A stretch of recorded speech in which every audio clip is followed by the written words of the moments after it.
बाळा, आमचीच आठवण काढत होतास ना, त्यामुळेच तर आम्ही प्रकट झालो. अरे मायबाप मानतोस ना आम्हाला.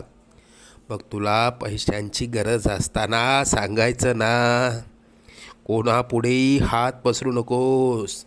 लोक 2-4 हजारांची मदत करतीलही, पण तुझ्या मागे सर्वांना तुझी मजबुरी हसत सांगतील.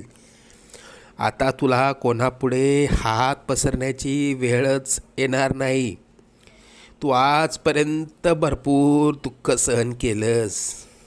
लवकरच तुझ्या रडक्या भाग्यात सुखाचे दिवस येतील. तुझ्या मनात असलेली इच्छा पूर्ण होऊन अक्कलकोटला पेढे घेऊन येणं होईल. येशील ना आम्हाला भेटायला अक्कलकोटला? सगळं मनासारखं होईल. निश्चिंत राहा.